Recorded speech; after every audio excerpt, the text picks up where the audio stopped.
말씀으로 하루를 시작하는 오늘의 묵상입니다. 오늘은 사무엘상 2장 22절부터 26절까지 말씀을 묵상하겠습니다. 성경 말씀을 듣겠습니다.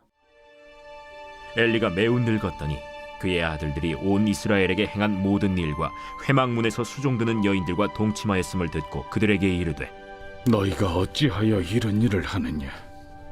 내가 너희의 악행을 이 모든 백성에게서 듣노라. 내 아들들아, 그리하지 말라.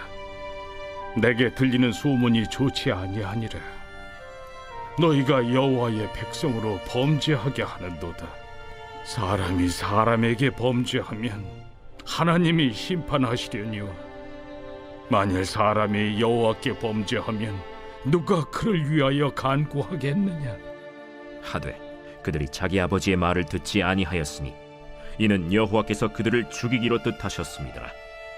아이 사무엘이 점점 자라매 여호와와 사람들에게 은총을 더욱 받더라.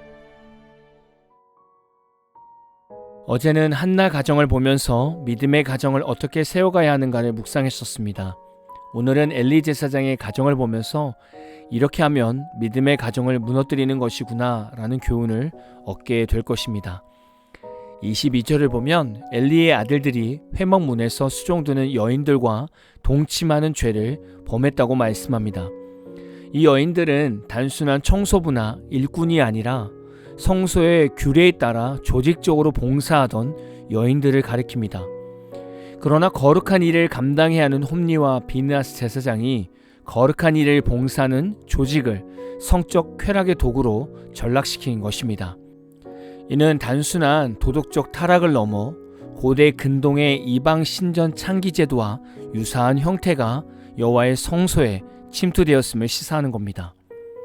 엘리 제사장은 두 아들의 악행을 직접 목격하거나 문제 있을 때 즉각적으로 중단시키는 것이 아니라 백성에게 아들들의 악행이 소문이 다 퍼진 후에야 질책을 하게 됩니다. 믿음의 가정이 무너지는 이유 중에 하나는 신앙의 부모가 자녀에게 있는 죄된 삶을 용납할 때 그 가정의 신앙은 무너지게 됩니다. 예를 들면 신앙이 좋은 부모여서 교회에서 교회학교 교사로 봉사를 합니다. 그리고 이 부모는 교회학교 청년들에게 신앙적으로 조언을 하고 어떻게 하면 하나님의 뜻대로 살 수 있을까를 늘 열심히 가르치고 권면하는 분들이셨습니다. 그런데 정작 이런 성도들이 집에 와서 자기들이 가르치는 죄된 삶이 자녀들 가운데 있다면 그냥 이해하고 넘어가는 것입니다. 왜 이렇게 했을까요? 내 자식이니까 그렇습니다. 성경 말씀보다 모성애, 부성애가 더 큰 것이죠.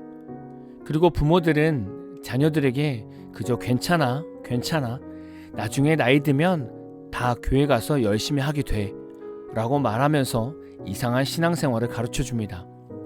어른이 되면 내 미성숙한 내면이 자동적으로 성숙한 성품으로 바뀔까요? 또 어른이 되면 미성숙한 내 신앙이 자동적으로 성령의 성숙함으로 바뀔까요? 절대 그렇지 않습니다. 이런 신앙생활은 어디에도 없습니다. 신앙의 양육과 훈련이 되지 않으면 신앙생활 50년 넘게 한 중년 이상의 성도여도 그 내면은 아직 어린아이의 신앙으로 멈춰 있습니다. 어렸을 때부터 신앙교육을 받지 않으면 절대로 성인이 되어서 하나님의 성품을 담지 못합니다. 또 다른 예를 들어보면 어떤 부모는 자녀들이 어릴 때 어른들 볼 때마다 인사하라고 가르치는 이 예절을 부정적으로 생각합니다.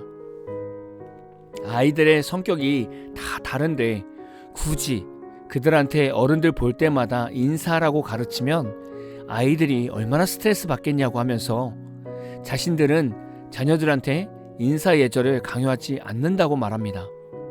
다 어른 되면 인사하게 된다고 자신 있게 말하더라고요. 그런데 이런 얘기를 듣고 시간이 흘러서 이 아이들이 청년이 되고 보니 여전히 어른들을 봐도 인사를 하지 않는 성인이 되었습니다. 아이들은 깨끗한 스케치북이라고 생각하시면 됩니다. 부모들이 깨끗한 스케치북 같은 자녀들의 순수한 마음과 생각에 하나님을 먼저 그려주고 예의를 그려주느냐 아니면 오직 공부 그리고 성공 또 돈돈 하면서 세상의 것을 그려주냐에 따라서 우리 아이들은 정말 확실히 다른 사람이 돼버립니다. 오늘 말씀을 볼 때 엘리 제사장은 두 아들 홈리와 비느하스가 어렸을 때 이들에게 하나님을 그려주지 않았고 거룩한 삶을 그려주지 않았던 것입니다. 그리고 어긋난 두 아들을 대하는 엘리 제사장의 태도를 보면 하나님의 말씀보다 자식을 더 사랑하는 모습을 발견할 수 있었습니다. 엘리 대제사장은 두 아들들을 어떻게 징계했습니까? 엘리 대제사장은 두 아들의 잘못을 지적할 때 공적으로 이들을 제사장으로 불러서 징계하는 것이 아니라 내 아들들아 그리하지 말라고 권면을 했습니다.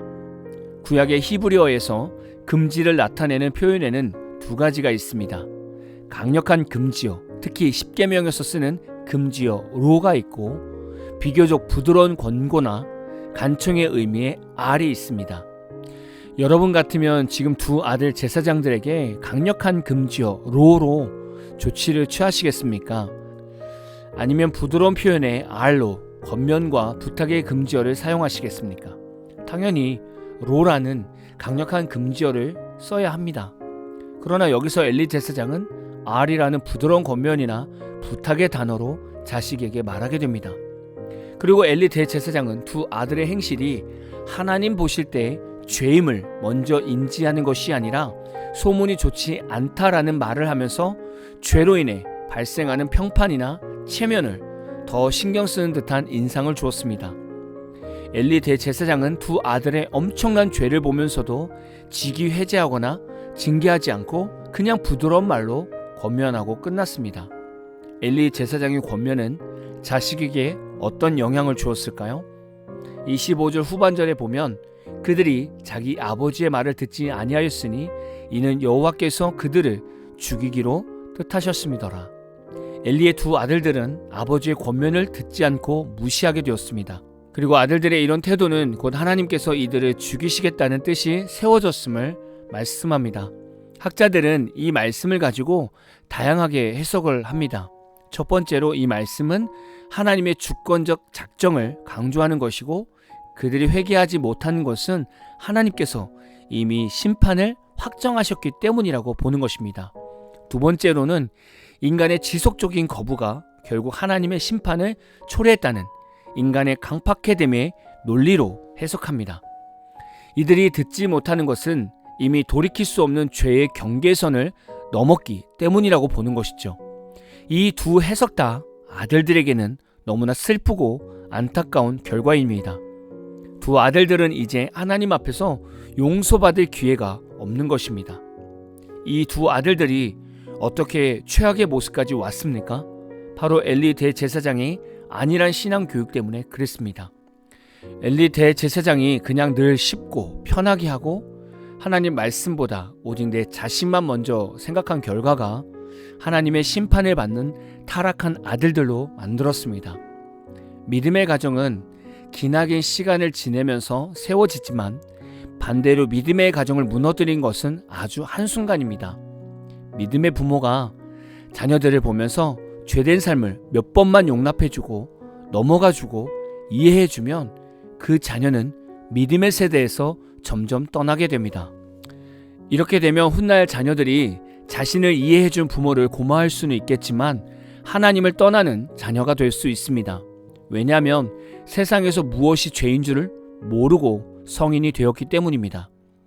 우리는 엘리 제사장 가정을 보면서 그 어떤 말씀들보다 더 우리 가정에 객관적으로 적용하여 묵상해야 합니다.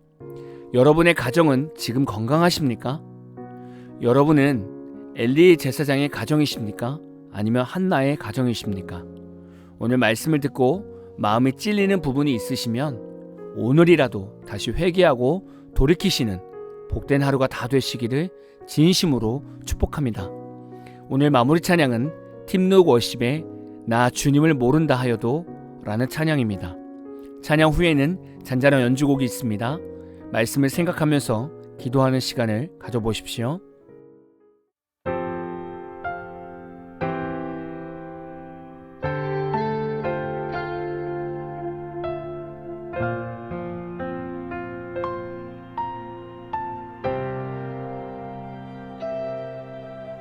주의 사랑 항상 내 곁에 머무시네. 나 주님을 모른다 하여도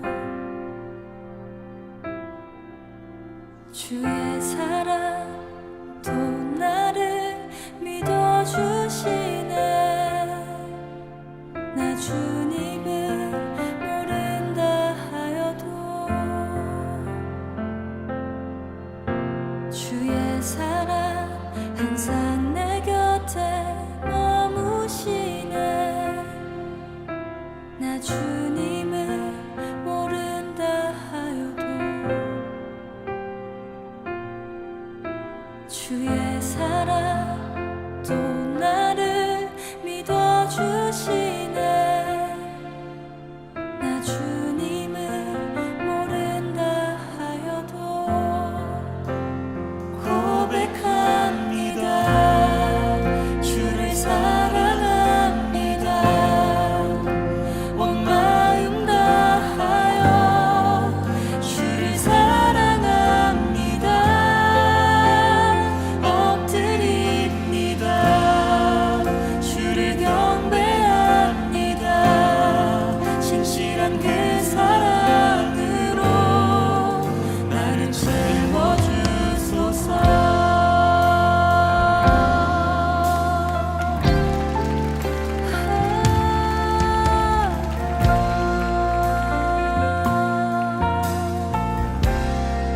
주의 사랑 주의 사랑 항상 내 곁에 머무시네. 주님만이 피난처 되시네. 주의 사랑 또 나를 믿어주시네. 주님만이 내 소망이 되십니다. 주님만이 내 소망